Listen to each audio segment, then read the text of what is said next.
I'm going to do one of my custom Harley V videos here. I get a lot of calls this time of year. I get bikes here. I'm going to try to set my camera so my face is in it a little bit. I'm just not all into myself. I got a half a shave. I worked all week. It's been a crazy, hectic week. But the most craziest thing is people tell me their bike didn't run right like it did last year. Well, here's a series. I got a checklist of things, especially going over and making sure mounts are tight, the wheel bolts are tight, and make sure there's air in your tires. Tires are number one. I see a lot of guys, they bring their bike here, it's not performing, it's not doing what it's supposed to. I just put air in the tires and they're right back in business. Jesus Christ, people, I don't know how lazy people can get. Even though my shop gets to be a mess, I'm an aviation mechanic, so I'm a neat freak. I'm neat for organization.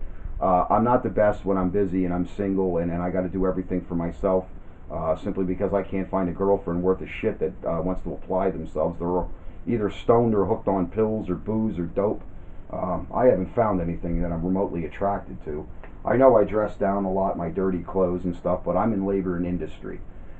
People, if you don't like a guy that works and you want one of those guys that just swoons over you and pleases you and he sells bags of dope and then he goes to jail forever, hey, you ladies go get them guys. They're not in, I'm not into it. Make sure things are tight. I know this is a tool kit. They're about $140. They come with the Park Tools, real heavy duty stainless anodized wrenches. In that they're actually a titanium. They're not stainless. Even though stainless is known almost as a hard metal, stainless is kind of soft. It stretches. These are a titanium wrench. They're lightweight and you can't drill through them. You'd have to go through them with a goddamn jackhammer. So these tools don't really go to hell. They don't wear out like the Chinese tools. And mine, the Park Tools, all of them say made in the USA on them. Okay, so that's number one. You guys out there, okay, don't be a jerk. Don't buy a bag of dope today. Go out and buy some tools. A spark plug. It's cheap. They're $2, $3 at any auto parts store. Buy a new plug for your bike. Okay. I'm looking for my fuel filter. Ah, there it is. There's a gasket. And sometimes these leak, these petcocks. They have a tendency. The Chinese have not perfected them since these bikes have been around. You either get a good one or a bad one. Folks, if it leaks, replace the goddamn thing. This one, I'm doing a customer's bike. I'm taking the motor and everything off one bike and putting it on another. And I go over things like that for the customer. It's why you get a bill and you don't expect, oh my God. Well, there's other things that I do to make sure that your bike runs right. Besides cleaning the carb, which I'll get to, I think I found William Shatner's toupee all inside, stuffed inside this little filter here. So I'm going to replace the filter and put the petcock's still okay. It doesn't leak, this one. That's why I still kept it. Make sure your cables are tight. I know there's idiots out there. They like to let their bike idle. They like to set this and they think it's cool to let their bike idle. I got news for you people.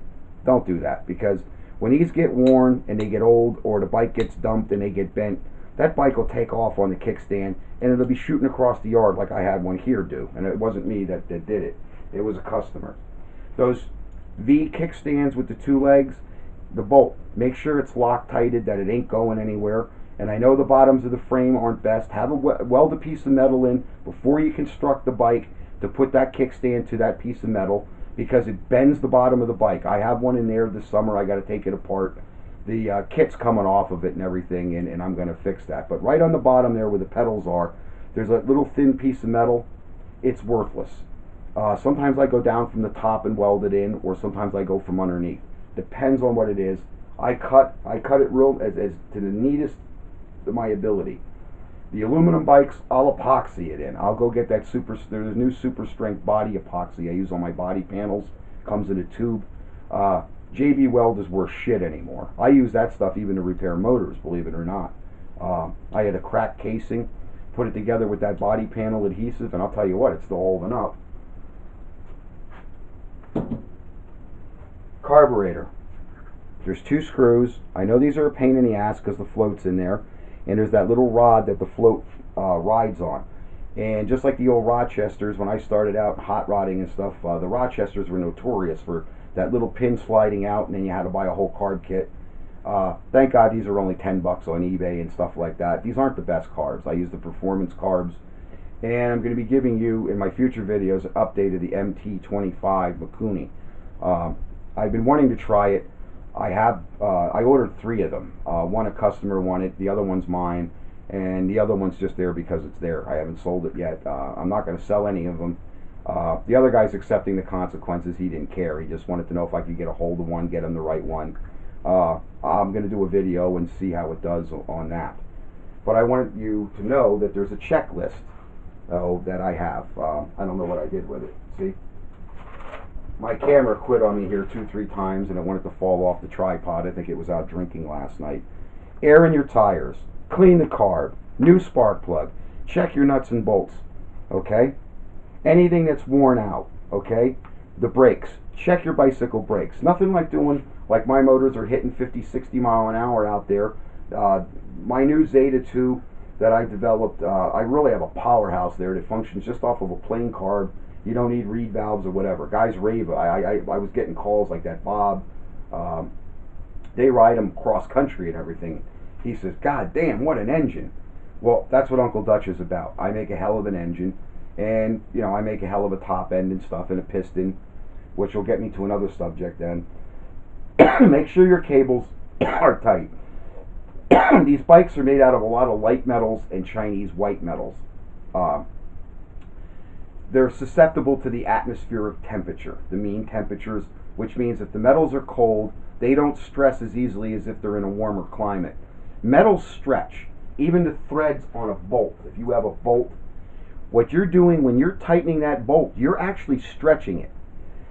The threads are on a plane, and when that plane is inserted, it's like they say the Egyptians constructed the pyramids with a plane, and they had the way to go an inch at a time, which I think is bullshit. I don't think the pyramids, but this is their theory, is they used a stepped plane. Like a thread is a stepped plane. It's steeped, it has a pitch, and that helps it tighten. But it also stretches when you tighten those threads. A mean part of that bolt stretches. The metal stretches. That's from my engineering background.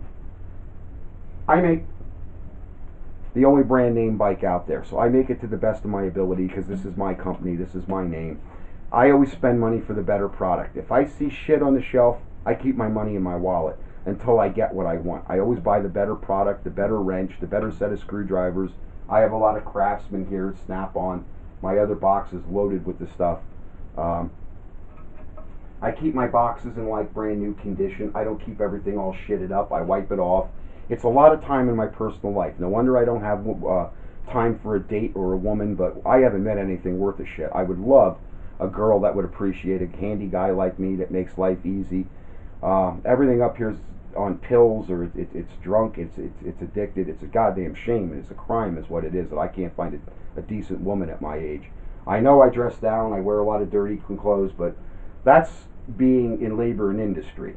But that's a successful guy. He knows his stuff, and he doesn't dress for the job like an executive does. I dress for labor and industry, and unfortunately my clothes get holes in them. I'm constantly over at the dry cleaner having her sew stuff up. Zippers, broken this, that, the other thing, torn this, that, and the other thing. Okay, I put the tank away. The last thing in my video I want to make you aware of, besides cleaning your carbs and new plugs and going over the, everything, making sure it's tight, there's these, they're like an imitation. I got ripped off here on eBay. They're making a 40 millimeter, a skinny little piston. I don't know what this is for. I was really pissed off when I got it. I always get hooked on that goddamn eBay. They have look-alike heads now for these smaller heads. I don't want this small stuff. I want my 49cc over there, Chinaman Chan and Chen and whoever you are, Tommy Chen. You know what, guys? I don't want this shit. I don't want to get ripped off. I work hard for my money.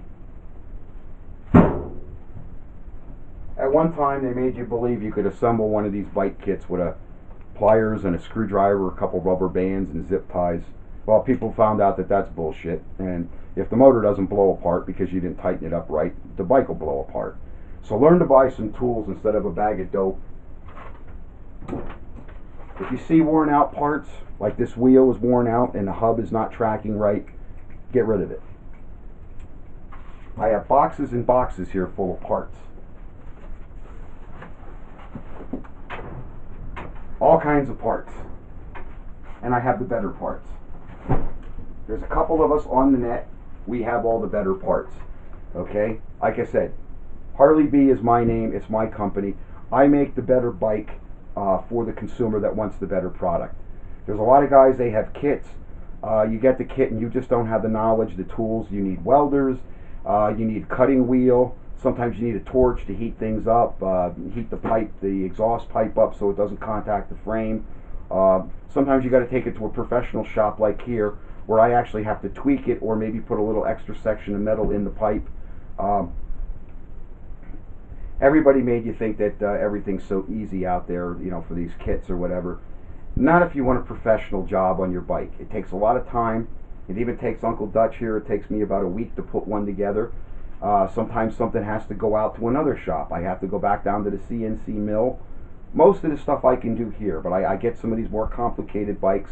I'm getting an adult size OCC chopper.